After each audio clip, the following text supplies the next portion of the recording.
क्या आपने कभी देखा है जब सबसे शक्तिशाली व्यक्ति भी अपनी ताकत के सामने कांप जाए?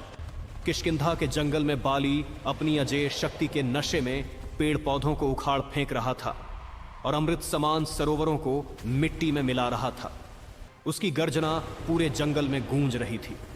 संयोगवश उसी जंगल में हनुमान जी राम नाम का जाप करते हुए ध्यान में लीन थे। बाली की हिंसा देखकर हनुमान जी आगे बढ़े और बोले, हे बाली, इस बल के मद में क्यों इस जंगल को तबाह कर रहे हो? राम नाम जपने से मन और लोक दोनों सुधरेंगे। बाली ने क्रोधित होकर कहा, तुच्छ वानर, तू मुझे राम नाम का जप सिखा रहा है? अपने राम को ही बुला ले मुझसे युद्ध करने के लिए। हनुमान ने क्रोध में उत्तर दिया, हे बाली, तुम श्री राम को रहने दो, पहले मुह तुच्छ सेवक को हरा कर देखो। बाली ने दूसरे दिन के लिए युद्ध तय कर दिया। अगले दिन हनुमान जी युद्ध के लिए निकले। रास्ते में ब्रह्मा जी प्रकट हुए और कहा, हे हनुमान, बाली को क्षमा कर दो।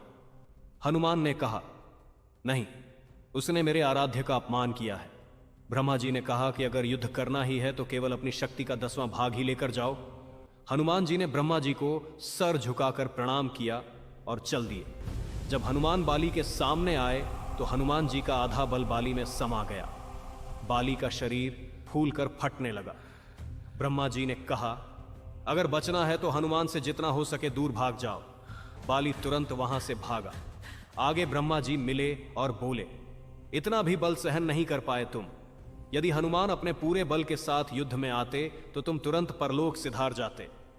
बाली समझ गया कि हनुमान जी का बल असीमित और राम भक्ति असाधारण है।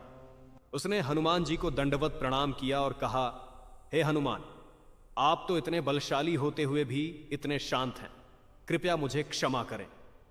अगर यह कथा पसंद आई हो तो अपने किसी सनातनी भाई को शेयर जरूर करें।